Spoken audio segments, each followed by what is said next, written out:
Could the Al-Anons once again help the alcoholics find their seats, find their place?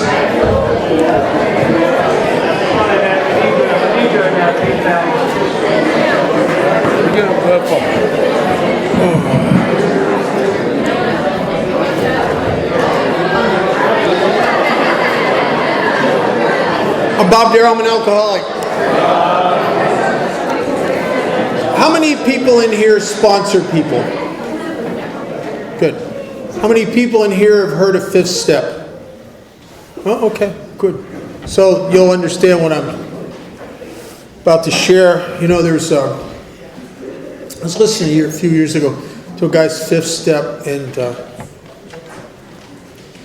the book says that we must not be the arbiter of anyone's sex conduct. It's just my job to listen and show him where he's done harm and correct the harm, right? And so I'm really trying to do that. And the guy's getting into the sex inventory, and I finally had to say to him, I said, listen, you have got to stop masturbating. And he says, how come? I said, because I'm trying to listen to your Fifth Step, for God's sakes.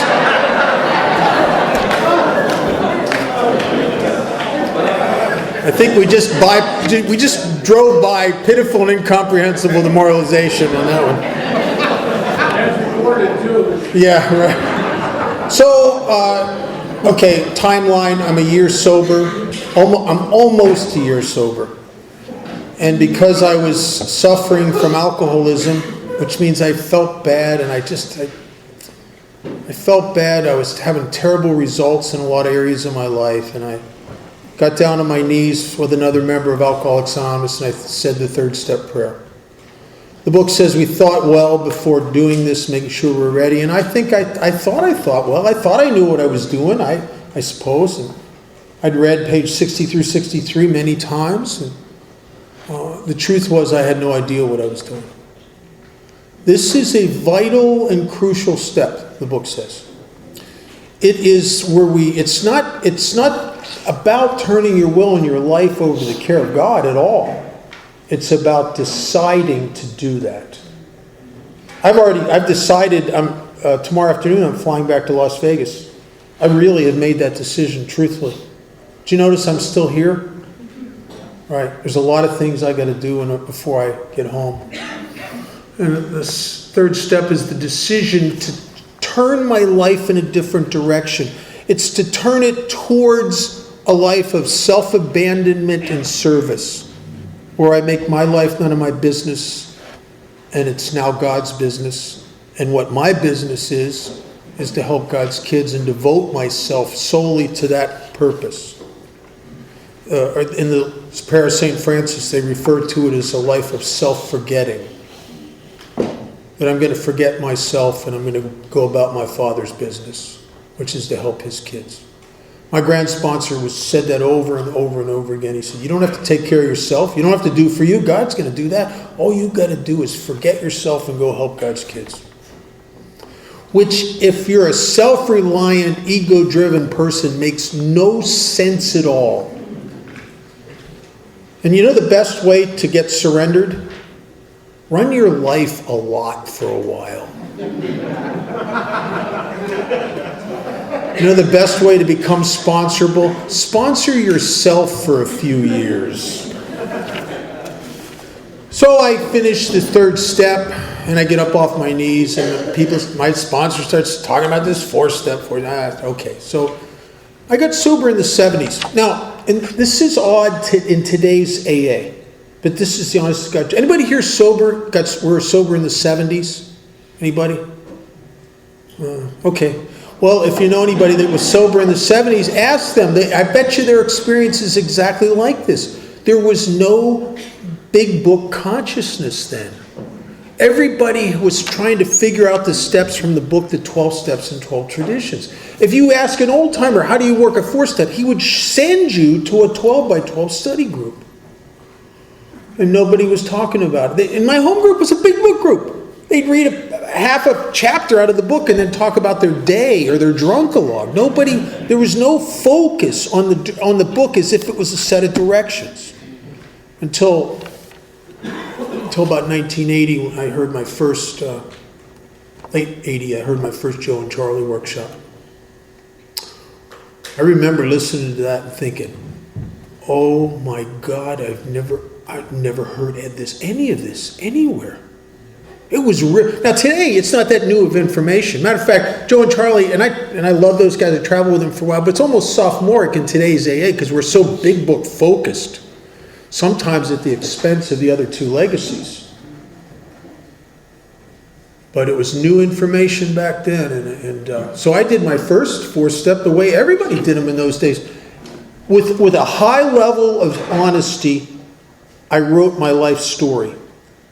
I wrote all my secrets. I wrote all the little sleazy, embarrassing things I didn't want anybody to know about, the take to the grave stuff. I was honest. I put it all down.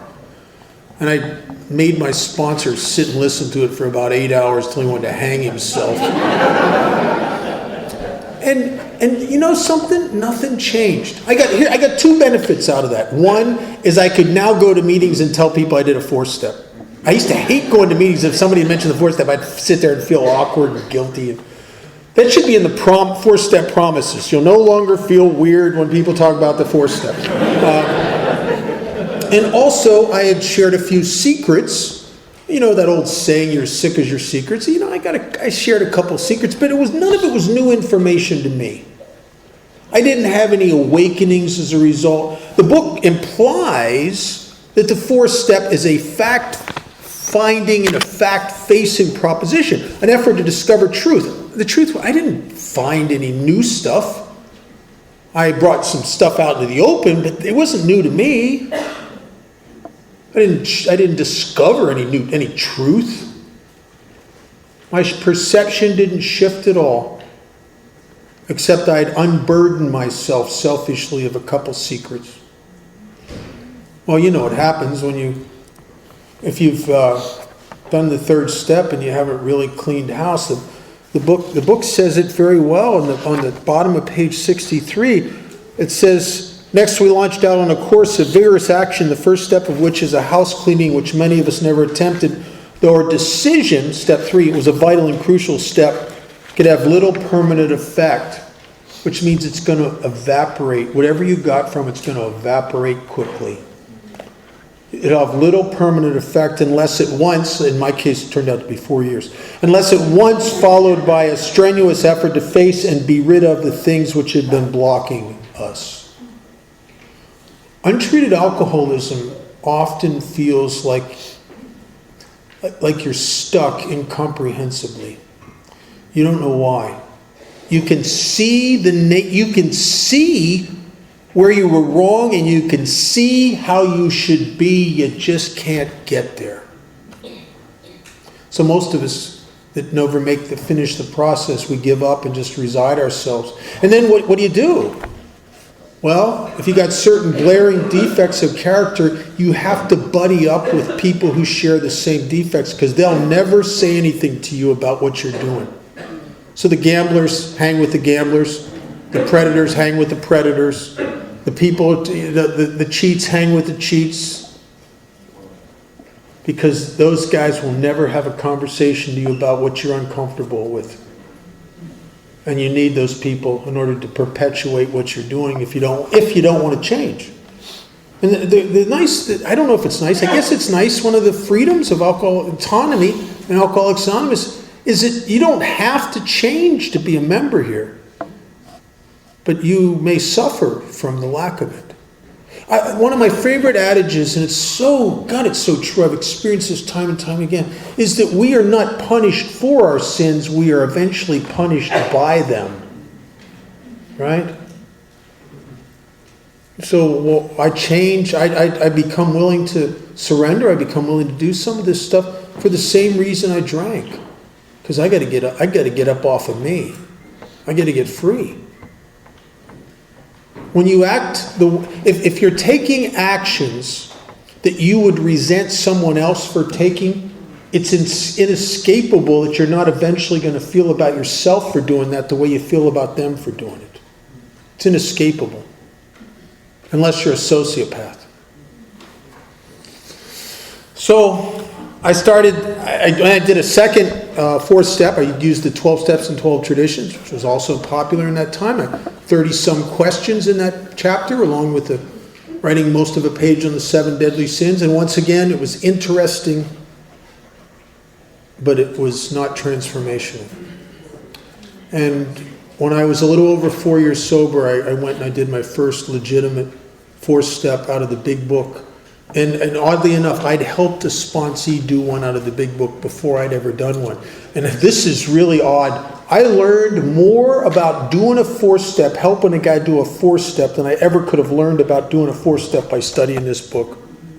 When you look at it to help someone else, you look at it with a different perspective. It's different. Your ego doesn't have to defend yourself against what you're trying to help someone else with. But it defends me against getting better because it don't want me to get better. So I finally, a little over 4 years sober, sat down and I started this resentment list. It's in three parts, resentments, fears, sex. Resentments, they say, is the number one offender. I wouldn't have thought so. When I first got sober, I would have thought it was, because I'm so selfish, I would have thought it was guilt. I hate guilt. I like hating you. I just hate guilt. I hate feeling bad. I want to hate you and not feel bad about it. Is what I want to do. Anyway, so the book asked me to do six things in resentments. 4 of them are indicated writing. 1 of them is a vital and crucial realization. This is back to that chapter 3. Fully concede to your innermost self. This is an inside job. This cannot be intellectually placated. This is very important stuff if you want to get free. So the first thing it asked me to do, and this corresponds to the column on the left on page 65, it says, I list the people, institutions, or principles with whom I are angry. And that goes down to, Mr. Brown, Mrs. Jones, employer, etc. My experience, 98% of it's people. So I got this first column down the left-hand side. It's who. And some people I sponsor, when I get them to start doing this, they have weird responses, which are kind of funny, actually. They'll say things like, oh, I don't have any resentments. Have you been living in a cave for 40 years? I mean, how do you do that? It's silly, right? What they really don't want to do is they don't want to admit that anyone could hurt them. They don't want to admit that someone could get to them. They want to be macho, right? So sometimes the guys they come at it from the flank. I'll say, oh, okay, well, let's do something different. Let's make a list of all the stupid people. I can tell by the look on your face, you know quite a few, don't you? Yes. Yeah. Let's make a list of the people you feel smugly superior to. Let's make a list of the wrong people. Let's make a list of the people that really owe you and the rest of the world an amends. Let's make a list of the wrong people someone should straighten out. Let's make the list of the people that owe you an amends. So we discover that most of us have a long list. We could do your 4-step list for you, your resentment list. It's the same for everybody. Mother, father, siblings, ex before that ex before that, ex-employer, employer before that, and then it'll just dwindle down to just about everybody you've ever known. Because we, how we are. We notice what's wrong with people easily. So I make a long list. I skip a few lines between each name, and I come back to the first name, and then I do the second thing. And it says we ask ourselves why we were angry. So it's the cause, the middle column, the second column on page 65. Why? And if you'll notice, these are tiny little 4 and 5 word bullet points, which hardly seems enough to explain how stupid and wrong they were. I think these should be essay answers in column number 2. I want to write it down and explain it in such detail that when I do my 5th step and I read it to my sponsor, he says, I never realized they were so hideous. I'm going to get the boys together. We'll go over there in the middle of the night and we'll make this right. I want that. I want to explain it like that. But instead, you just bullet points. Hardly enough. Just the facts. The facts never are enough. I like the explanation of the facts is better. The devil is in the detail. I know. I put him there. I put the bullet points. And then the third thing I do is the book uses 5 words starting at the top of 65. I'm looking for the things that are hurt, threatened, injured, interfered with, or affected. And we're looking for the same things, but those different words are looking at them from different angles. I may ask myself what had been affected, and I don't know. But if I ask myself what had been threatened, my sexual relationship had been threatened. My pride had been threatened. Or maybe I ask myself what had been hurt. Oh yeah, that money, you hurt my pocketbook. So I'm trying to find out the aspects of self that had been hurt, threatened, injured, interfered with, or affected. And if you're not sure why it's aspects of self, change the pronoun as you read it across the page. We found that it was my self-esteem, my pocketbook, my ambitions, my personal relationships which were hurt or threatened. So I'm looking at aspects of me that had been hurt, threatened, injured, or interfered with. Now, if that's all you do, those first 3 columns, in my experience, you will get sicker and you'll become angrier and you'll become more of a victim and nothing will change. But it is necessary to put all this hideous stuff on paper in order to do what the 4 steps designed to do, and that's dismantle the judgment machine of the ego. Because isn't that what we're doing in resentments? We're listing our judgments of everyone we've ever known. And so, if you read page 66, and I'm not going to read it, but it's like 7 death threats. This stuff's going to kill you. It's poison. It's infinitely grave. It's going to poke your eyes out. It's going to it's horrible. It's like a whole bunch of death threats just to get you down to the second line in the last full paragraph, where hopefully if you've bought everything it's said on this page, it says we are prepared to look at them from an entirely different angle. Are you? Are you surrendered enough that you don't need to be right anymore? Because if you need to be right, you might as well just walk away from it right now, because nothing's going to change. Are you prepared to look at it from an entirely different angle? Do you want to be free more than you need to be right? Do you want to be happy, or do you want to be free?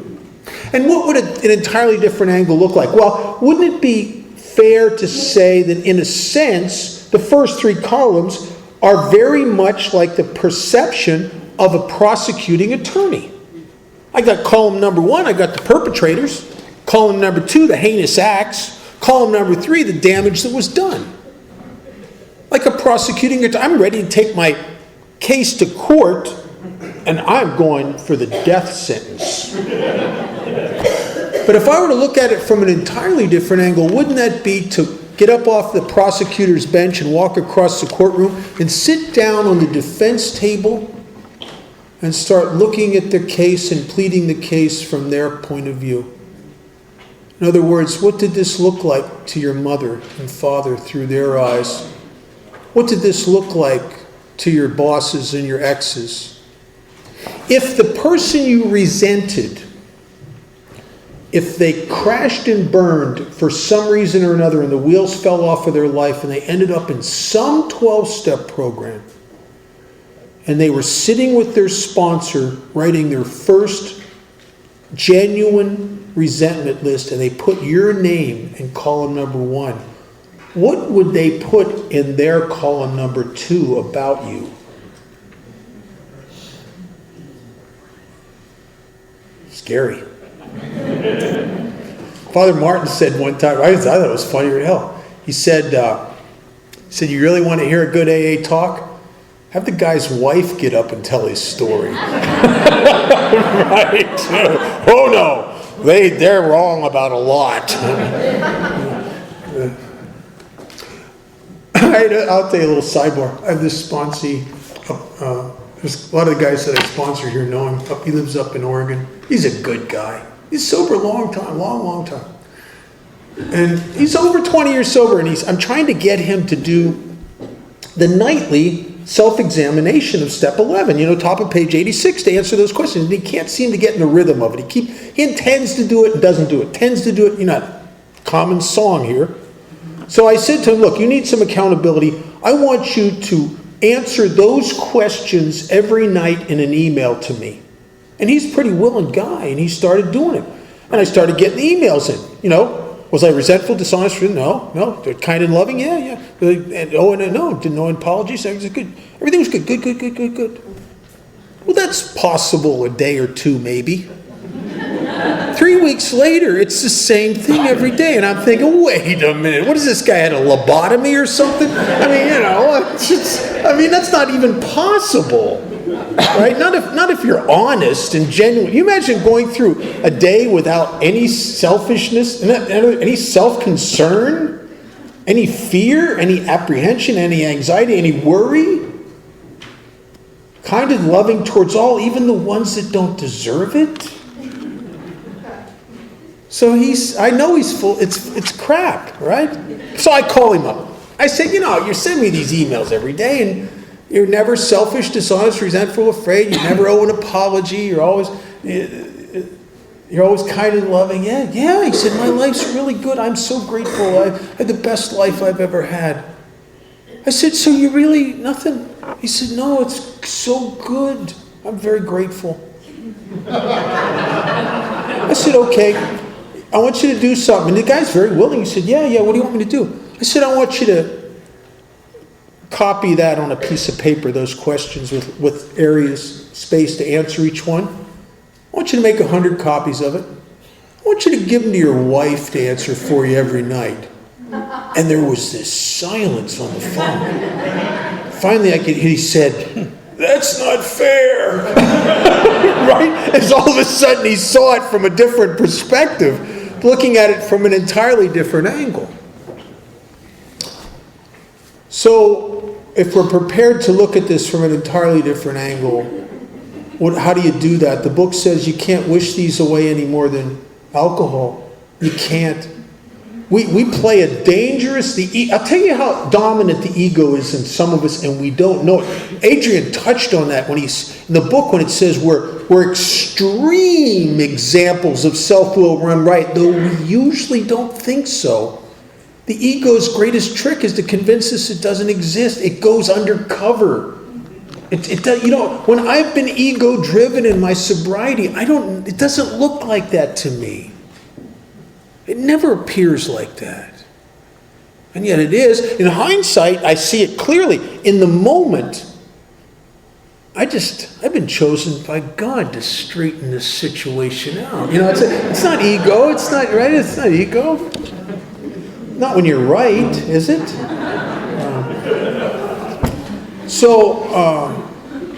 What do we do? And then here's the most important part of the whole 4-step process, I believe. The part that changed my life the most dramatically. Clancy, my sponsor, talks about alcoholism being a disease of perception. And I must change my perception and my relationship to life or perish. And so what do we do? Here it says, this was our course. Matter of fact, this is really the only course it gives us to get free of these resentments that are going to kill us. This was our course. We realized, now this is back to that innermost self thing again. This is gut level. This is like not placated intellectually. That means I got to get what they're going to ask me to get. We realized that the people who wronged us were perhaps spiritually sick. Oh, I get that, yeah. They're sick and they're stupid too. They really are sick. You can feel the smug superiority and the judgment that they're sick. Yeah, they're sick. Where's Dr. Kevorkian now that we need him? Let's put him out of their misery. Now, if it stopped at that, I wouldn't have helped me. It would have just reinforced the egocentricity. But now that it's hooked me, and it's got my ego on board, that yes, they're sick. Okay, they're sick. And then watch what it does. Though we did not like their symptoms. What symptoms? The bullet points in column number 2. You mean to say that the things that are objectionable are symptomatic of their spiritual illness? Could that be true? I don't know about you guys. I had a long 8-step list. I heard a lot of people. I swear to God, there was not one name on there that I set out intentionally and maliciously to hurt. Yet I hurt them just the same. I gut shot my mother and father who loved me. I did not mean to do that. I love my mother and father. I hurt them just the same. My first sponsor used to tell me, he said, "You're not guilty for anything you've ever done, drunk or sober, but you are responsible." Basically, because no one else will take it. Right? I'm the guy who did it, and I'm the guy who has to own it. And I get to make it right in steps 8 and 9. So even though I did not like their symptoms, column number 2, and the way these disturbed me, column number 3, pocketbook, pride, etc., sex, etc. And then here's the kicker. This is a very difficult thing for judgmental, defended, self-centered people. I have to realize how these people I've hated were like myself, sick too. This is not the proposition of a sick guy looking down on, a well guy looking down on a sick guy. This is a sick guy looking right across the table at another sick guy. It was a great example of that in the movie Bucket List, where I was sitting there watching that movie the first time, and I thought, oh my God, that's what we do in step 4. He's awake. He's awake. There's a scene in there where Morgan Freeman and Jack Nicholson, they've both been diagnosed terminally ill with cancer, and they're in a cancer ward, and they're both been given this horrid regimen of chemotherapy. And I've been through that with people. It's brutal. It really is brutal.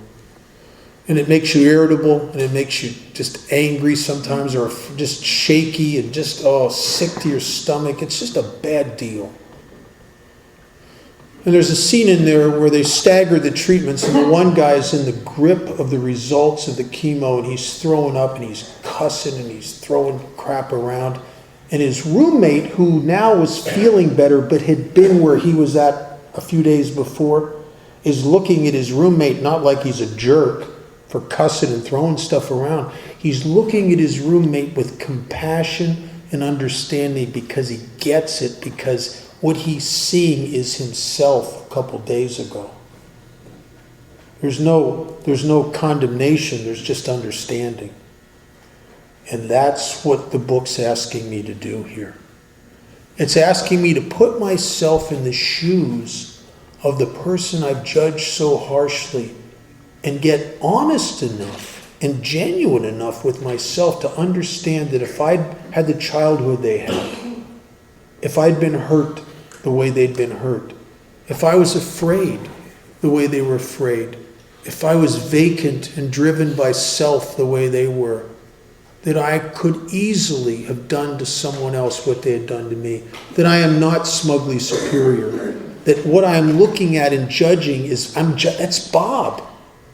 That's Bob. It might be Bob with a more abusive childhood. It might be Bob with a little more fear. It might be Bob under a little bit different circumstances. But can I get honest enough to see that if I was in their shoes, I would have experienced what they experienced, and I could have done what they did? See, there is no separateness there because of smug superiority. The ego is what separates me from others through my judgments. And now they're asking me to look at my mother and father and see what it must have been like to be my parents. Tough. I didn't want to look at that. See, I've built stories about my mother and father that made it their fault. Right? I didn't want to look at my ex-girlfriends from their point of view, because I built stories around them and made them out to be something they weren't, to justify my feelings of rejection. I didn't want to look at my bosses. But when I started waking up, and this is really, I think, where the awakening comes from, and I think most spiritual awakenings are you just pull your head out of your butt and you see what everybody else has been seeing all along. Because when you start waking up here, the mysteries of your life dissipate like smoke in the wind.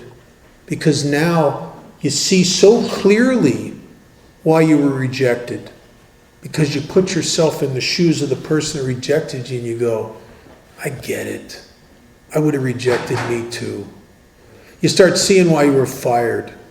When you start looking at what kind of employee you were from their point of view and you go, oh man, how did they keep me as long as they did? You know what I discovered? I discovered that most of the planet was a lot more tolerant with me than I would have been with them if the tables were turned. And another thing, I discovered that most of the things I judged in you, I had done in some way, shape, or form at some time. Maybe not to the you did it a little worse, and that made me feel superior. But I did a lot of this stuff that I wasn't superior. And I started to look at life from an entirely different angle. It was transformational. Every time I looked at one of my resentments and I saw the truth and I saw myself in that person and I realized how wrong I had been about them, it was like notching down the ego. Wrong again, Bob. Wrong again. Wrong again. Wrong again. And you can almost, that's why when a lot of us come out the backside of step 5, we're so clear that some of us, it's the first time we ever felt serenity and we don't know how to handle it. It's like I wanted to go take a nap. I mean, I didn't know what. It's like the guy who grows up in the Bronx underneath the L train, all of a sudden in a camping trip where it's quiet and he's freaking out. Did you hear that? Hear what? Nothing. He said, yeah, nothing. Yeah, I know, it's great. It's driving me crazy. I mean, I didn't know what serenity was. I didn't know what it was like to have a mind that just wasn't constantly picking.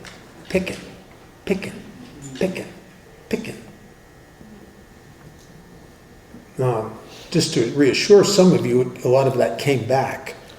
But I had a period of feeling connected to the planet and feeling like a sense of community. There were even people that I'd hated that I started to feel something that selfish, self-centered people never feel. Compassion. Compassion comes from 2 Latin words, cum, with, and passio, pain. I was able to start realizing and sitting with their pain. In other words, I get it. I get it. I know why you did what you did. I get it. You're me. I get it. And I started to see myself in these people. It was amazing. And what an amazing deal. And then the next thing we do, the 5th thing, is a prayer. We ask God to help us to show them the same pity, patience, and tolerance we would cheerfully grant a sick friend. If I've done the inside job of this was our course, that's a good prayer. Makes perfect sense, because all the people I resented either were or very likely could have been a dear friend if I hadn't created the judgment against them. If they hadn't done what they did in column number 2. Some of the people I resented the most were the people I really truly loved the most. My mother and father were big on my 4th and 5th step. My first sponsor. I had most of the members, because I was sober over 40 years, so most of my resentments were people in AA, because I noticed, I'm watching you people. And I had a lot of people that really had gone out of their way to help me, that I just created these little judgments about, little resentments. Because I used to resent, yes, some of you, this is so pathetic. I would hate you if you looked like you were doing better than I was. Now, you can't hate somebody for that. So I have to watch. Now, I hate you for that, but I can't say anything. So I have to watch you and find something else to hate you for to justify the fact that I really hate you because you look like you're happier than I am.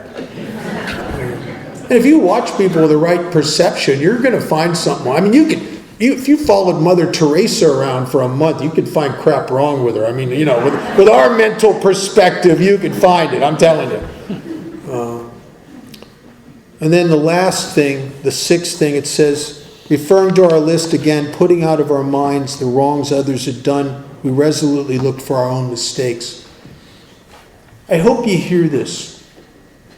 One of the great mistakes I made was I thought that this is where we look for our part.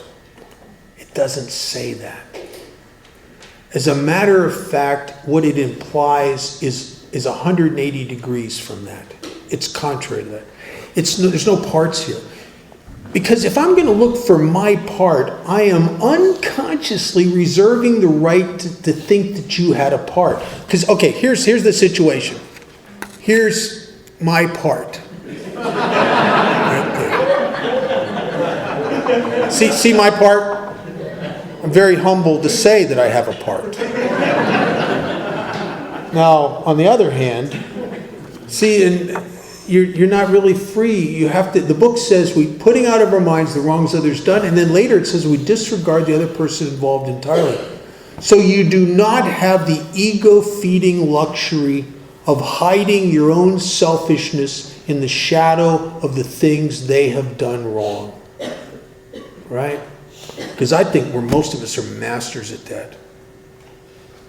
I'll just judge you and find crap wrong with you, and then it makes me better. Then I can cover up my own selfishness, my own dishonesty, my own self-seeking and gratification with stuff I can find wrong with you. That's why I've noticed something in AA that's kind of remarkable. We've had, over the years, I've watched 4 or 5 people in the fellowship who were so judgmental of all the people in AA's dating habits. I mean, just on a high horse, taking people's inventories.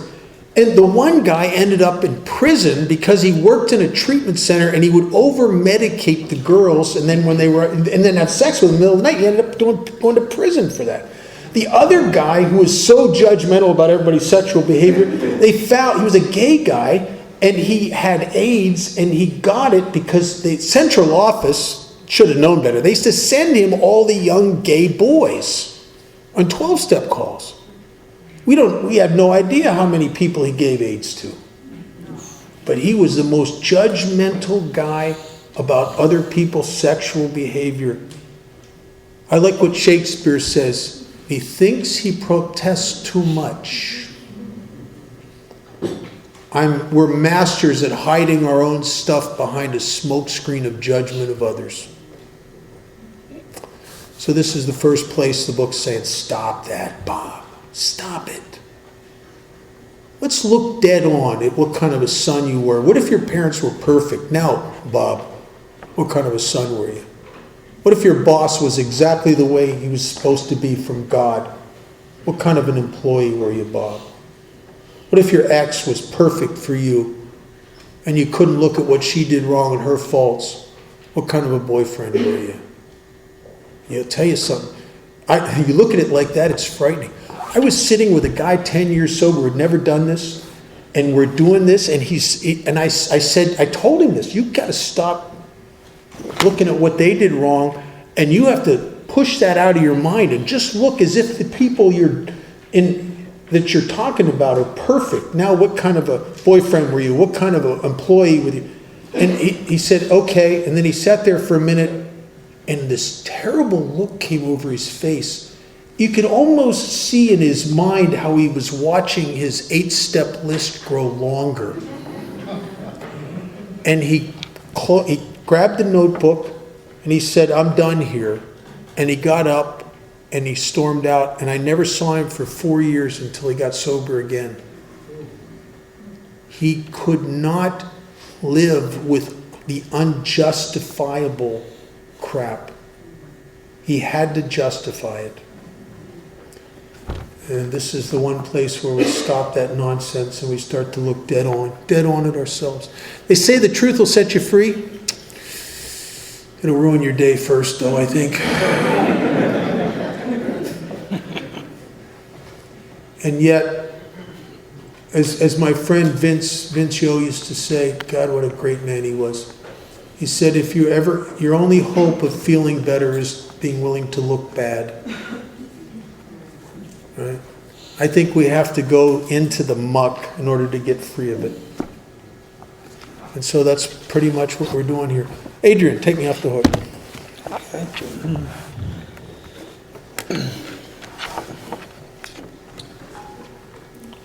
My story is kind of similar to Bob's in a lot of ways when it kind of comes to the fourth step.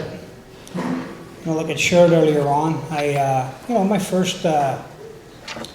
first experience with it was like this story form, and I'd read it all out, and there was tears all over the page and ink, and I'd never really got down to the root of what was going on with me. I couldn't understand why at 3 years sober I couldn't get my mom out of my head. I mean, she was a total prisoner. I'm carrying all these people around with me. And, there was this old timer that used to be part of my group in Belfast. And I'd walk into the group and he'd say, hey, how you doing tonight, kid? And I'd be like, yeah, I'm doing all right. How are you? And he'd be like, no prisoners in here today. No prisoners. And I'm like, what's he talking about?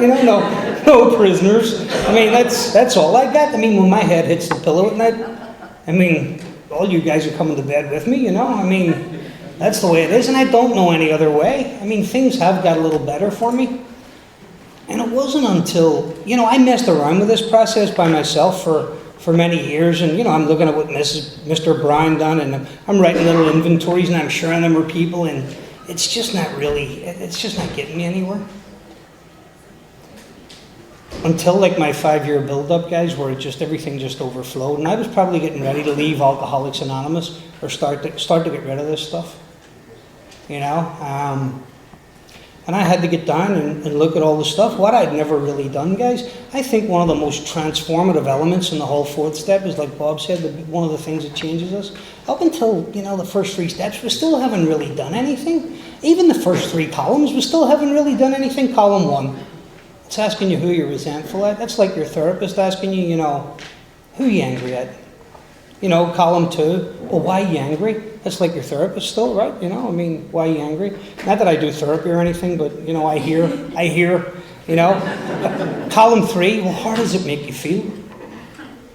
You're still like the therapist, give me $200 and I'll see you next week again. That's as far as we ever got. And I'll tell you guys, this was a moment for me where I was like, damn, what do you mean to say that these resentments are... I heard a guy say one time, anytime you have a resentment, there's one of 2 things you need to do. You either need to make an amends, or you need to forgive the person. And I was like, whoa, that's not fair. That's just not fair at all. Because I'm locked into my head. I can't get free of the story. It's everybody else's fault. And I have to do it. And what really helped me, guys, like see in the 3rd column where it talks about the 6, 7 areas of self. If you look at everything, it mentions pride in there as well. It wasn't until years later, until I started to see all those voices in my head that I could never figure out why I had them. I thought it was a thinking illness that I had in many years in Alcoholics Anonymous without picking up a drink. The music is still going in my head. I started to see that the 3rd column really splits it up and really takes me into the different voices in my head. And if I start with self-esteem, what is my self-esteem? It's my deep down belief about myself.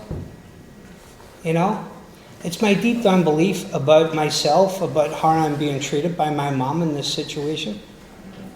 And when I looked at it in a way, self-esteem, I am someone who needs to be treated in a certain way. These are the conditions that I'm putting on my own life, and I don't even know that I'm doing it. That was self-esteem. Security, emotional security. I need, my mom to behave in a certain type of way.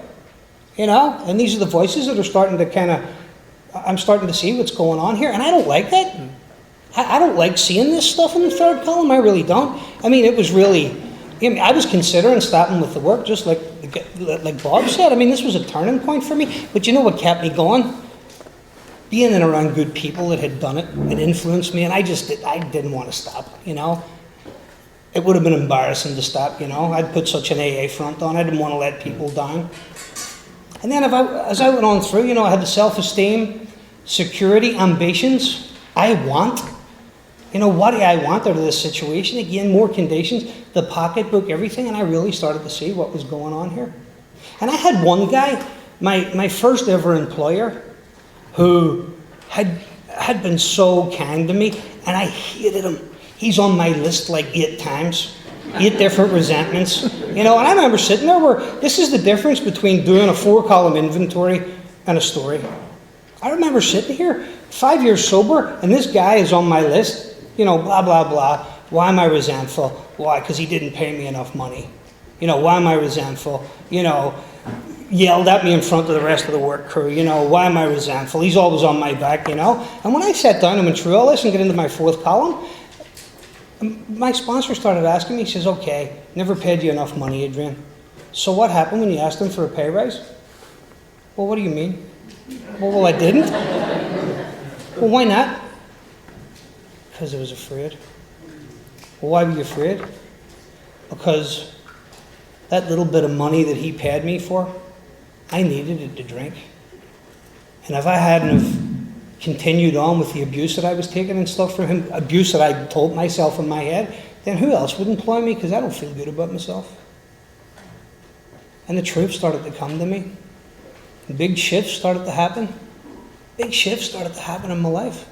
I started to see, I only needed to do 3 or 4 of them were my sponsor, and I started to see myself.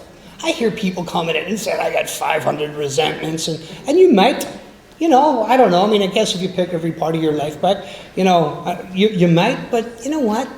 You know what I've noticed? There's probably only 20, 25, maybe even, that I really needed to look at. I mean, how many times do you want to look at the same thing, 500 or 40? Because it's the same thing over and over and over again. Well, it's the same thing. And, when them guys come to me with 500, I listen to it because there may be some stuff that we're going to find in there for amends, maybe some harm or some damage. But what it becomes after like the first 20 resentments is next. Okay, next. Same person, different person, same situation. Different person, same situation. Next. And I've listened to 500 resentment inventories in 3 hours. Because more doesn't necessarily mean to say more time. I've listened to them. And sometimes when I'm listening to your 5th step, generally I do give feedback, but a lot of the times I don't even really need to give a lot of feedback because I think people kind of get it themselves. I started to get it myself after a while. I really did.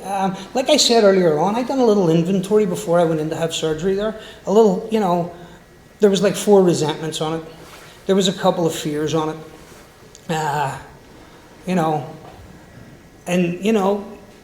So there's still some things that I can't see by myself that I need someone to kind of point into my life and see. There's a lot of things I can't see by myself. There's areas in my ego that I just can't see. And I guess we'll get into that a little if we make it to 6 and 7 here today. But, there's parts of my behavior and stuff that I need people to point out to me. It says resentment's a number 1 offender. It destroys more alcoholics than anything else. That resentful energy that, we all go into our inventory pointing the finger that everybody else is wrong. I think that's the common denominator. Everybody else is wrong. I love that moment on the guy's face. This is the first time he's worked the steps. He's been taking his notes and everything. He's taking the 3rd step tour. He's still on board with you. You've given him the 3 columns and then you just slap him with the stuff that Bob just talked about. Okay, looking at it from an entirely different angle. What do you mean? What do you mean looking at it from an entirely different angle? That's one of the most transformative parts of the process. That's one of the things that broke my alcoholism more than anything else. And even at 10 years sober, I'm full of myself again. Every 5 years I have big trouble in AA. Every 5 years. I don't know why. I've come used to it now, you know, it's great. I'm still here. I work through it. I have people that care about me, I have people that love me. But, you know, all those glaring resentments that I had when I walked into Alcoholics Anonymous, I mean, they were easy to write down. I could see them. But at 10 years sober, you can't see them so well. You really can't. They're wearing a different hat. They're smugly hiding underneath. And, you know, I see it all the time with the guys that I'm sponsoring. You're driving down the road with them, and they start running off about someone at the group. I'm like, dude, that's a resentment you got. No, it's not.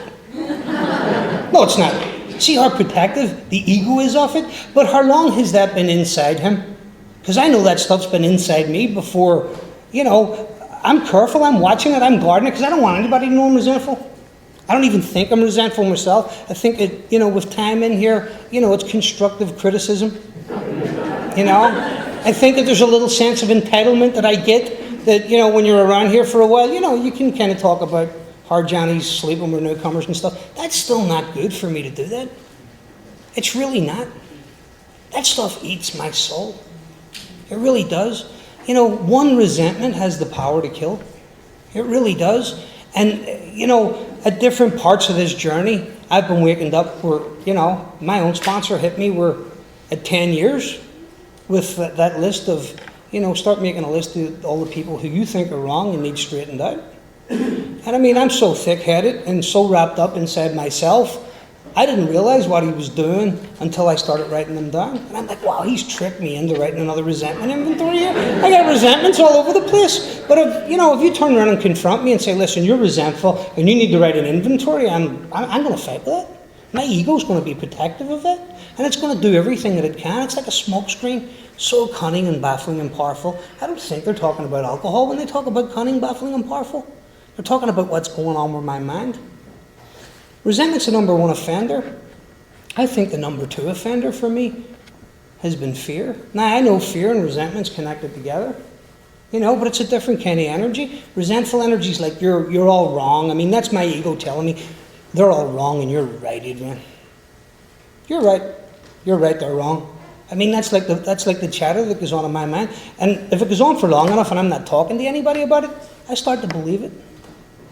I start to believe it. But then this fearful energy, this self-centered fear, is a different kind of energy that I have. And it's, I'll tell you, if there's a place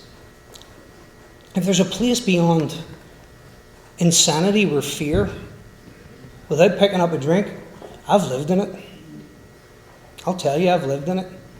You know, I came to you guys in Alcoholics Anonymous with lists. I've worked through hundreds and hundreds of fears in here. Hundreds of fears. You know, that's been one of the biggest plagues that I've had. I mean, I'm just a guy that's been afraid. You know, you work with me or hang out with me, you'll see after a while that I'm a deeply flawed human being. You will. And I never thought that about myself. That's the self-deception again. But you know what the beautiful thing is about Alcoholics Anonymous? What I have in diamonds, you have in spades. You know? And I've learned to let go that, you know what, I am deeply flawed. And yes, I do experience fear sometimes, and just resentments and stuff do come back up. And I've got to work through these. But, you know, it talks about where, you know, notice that the word fear is bracketed alongside the difficulties. This is on page 67 at the bottom. With Mr. Brown, Miss Jones, the employer, and the wife.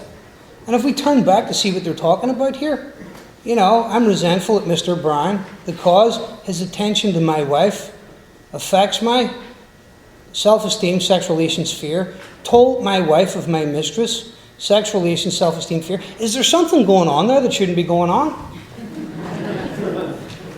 He has a mistress, right? And as a result of having a mistress, he's afraid of being found out. So he's creating the fear himself. He's creating the fear himself. And that's what I've done most of my life. I've created my own fear. I've created my own reality from the actions that I've taken. Those actions back in step 3. You know, the first requirement is that we be convinced that any life run on self-will can hardly be a success. I mean, what does that mean, any life? I look at my relationships with different people, my relationship with my daughter, my relationship with my ex-wife, my relationship with my family. I mean, I feel miserably at all of those relationships. Why? Fear. You know? Fear. It wasn't until I started to get through some of these fears in Alcoholics Anonymous, lighten up a little bit, let some of God's power and some light come in, till I actually started to see that, you know what? Yeah, it is my daughter. Yeah, it is my ex-wife. But you know what, really? I need to start viewing these people as like God's kids. My daughter's not really mine. I have all these ideas and beliefs that are steeped in self-centered fear. And I was talking to Bob at the break about I'm starting to have a better relationship with my daughter. Why? Because the fear is coming out of the relationship with my daughter. I'm starting to let her be herself. You know? Fear it's cost me jobs. It's cost me sponsees. It's cost me relationships. I mean, it's just about touched about every aspect of my life, just like it says here. I remember a couple of years ago, I was working down at the World Trade Center, and I just had a bad injury, and I'd been out of work for a while, and I come back, and I wasn't feeling like myself, and I was supposed to be working in the hanging gang at the top of the building where all the overtime and everything is, and I'm working up there, and I'm trying to get back, and I'm trying to impress my boss and everything, and all of a sudden he pulls me out. He pulls me out of like a 40, 50 man gang, just me. And like when we're on our own, pulled out of something that's like the rugby scrum, the guy that's throwing, I think everybody's talking about me in it, he pulls me out and he says, listen, I want you to go down into the lobby to work. I thought right away, I think the worst right away. I'm going to get fired here. What have I done here? Why doesn't he like me? And I've come to see that underneath every fear that I've ever had, the deepest I've ever got where my fear inventory is that I just need to be loved, and I need to feel that I'm going to be secure in this world. And if you're going to lose your job, you don't feel secure. And it plagued me, guys. And this is an example of some of these beautiful synchronicities that's happened between me and God, and me getting through the fear and getting connected to God and getting connected to this power. He put me with this guy in the lobby of the World Trade Center, and I started working with him. And I don't like him right away. He's got a bad vibe coming off me. He's shaky, and he won't talk to me. He won't make conversation. He's got his tools over there, and I got my tools over here, and we're like, And I'm building, the fear's accumulating in my mind. It's going on and on and on in my head. And I'm not liking it. I'm starting to lose sleep and stuff over it, and I really think that I'm going to lose my job. And I'm getting ready. I'm getting ready to steam into the boss's office and tell him, why did you take me out of there? I'm not making as much money down here. Yada, yada, yada. And this is what fear starts to do to me, At 10 years sober, at 11 years sober, or whatever. And what I've learned to do in Alcoholics Anonymous is what it says on page 68. And it's something that's become such a part of my life. And it says, almost down, but before the end of the second last paragraph, it says, we never apologize for God. Instead, we let him demonstrate through us what he can do. We asked him to remove our fear and direct our attention to what he would have us be. At once we commence to outgrow fear. Now that's a prayer that means many different things. But what it means to me today, it's an invite into the present moment. What would he have me be in this moment? Not what would he have me do in this moment. I don't always know what he'd have me do. And the ego's putting up a fight in this situation. And I'm thinking, no, I'm going to go in and see when I'm using the word confront in my head, it's not good. I'm going to go in and I'm going to confront him and I'm going to give him a piece of my mind. And I keep using the prayer, what would you have me be? And nothing's coming. Just be quiet. Nothing's coming, just be quiet. And I continue to do that. And one day, into this journey with this guy that I'm not liking, we've hardly said 2 words to each other. I come back from work one day, and he goes, yo, Arish, what's the deal with you? You come back here early every day, and you don't smell of booze, and you're back on time, and you start working stuff right away. He said, are you a friend of Bill's? I'm like, Bill who? I said, yeah. I said, are you? And he said, well, I was.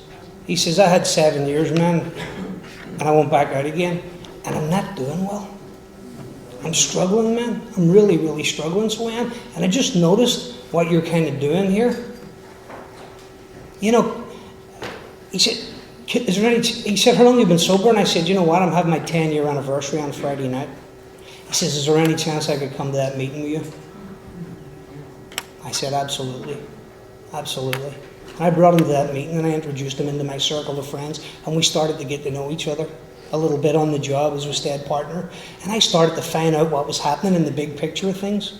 And my ego fought with me the whole way. It struggled with me. I wanted to get into my boss, and I wanted to say something to him. And, that's what us union guys do, and all the story in your head and how all the other guys are going to view me as being treated. And not only that, I wanted to play my best game with him. I wanted to start bad-mouthing the boss to him.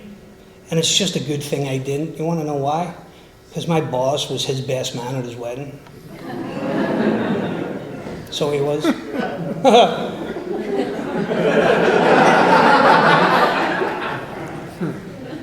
And my boss called me over. Because see, I used this prayer and I kept getting present. And my boss eventually called me to the side and he said, Adrian, listen, man. I just want to know, I want to let you know that we're going to start doing big overtime here. We're going to work Saturdays, we're going to work Sundays. And I want to thank you, man, for taking him on board, he says, because he's been my cross to carry for years. So he has. And I took you down out of there, he says, because I know you're a good guy, and I needed to put him with a quality person, just to kind of take care of him. And he says, I thank you for doing that, man. I really do. I never know what's going on.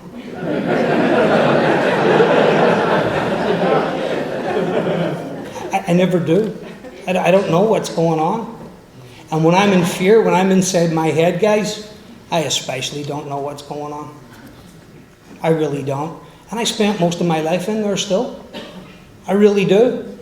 But there's moments now that I don't, because this prayer, many other different things, I get to be pretty present today. For long periods, so present that I forget to pay my bills sometimes. No, I mean that seriously, and not that I'm kind of cutting out or sky. I look before I come out of the house at the weekend there, and I'm like, they're all piled up again. And it's not because I don't want to pay them or anything, and, I'm not close to getting evicted from my house because I haven't paid my rent, or, they're not cutting my phone stuff off. But I became more present in the moment of living my life that, things like that have to be brought to my attention. They really do. And that's a far cry from the guy that I was when I walked into Alcoholics Anonymous, full of resentment, full of fear. And I still get smacked up the face with it. I still have my fearful moments and stuff. Fear still come forward. I still have that need to be loved. I think underneath every fear that I've ever had is just a need to be loved and accepted in this life. And that's what really has controlled my behavior. And we get access to freedom here. I get access to this Spirit. God, what would you have me be? And when I feel fear, when I'm walking down the street, when I'm coming out of the deli at lunchtime, and I feel fear and I feel it coming on, I became so accustomed to using this prayer. Even when I don't have fear, I'm like, okay, God, please remove this fear. What would you have me be? Turn my thoughts to what you have me be. And I've got to see life from a totally different pair of eyes as a result of that. You're walking down the street and you see, a girl and a guy holding hands and they're kissing, and you're like, wow, look at that, they're in love. I never seen stuff like that before. And that might sound like no big deal to someone like you or you guys. But let me tell you, when you come from the self-centered heap of crap that I come from, that's amazing. That's amazing right there. I'm not going to get into the sunset and the flowers and all that I see. But Why don't we take a 9-minute and 27-second break?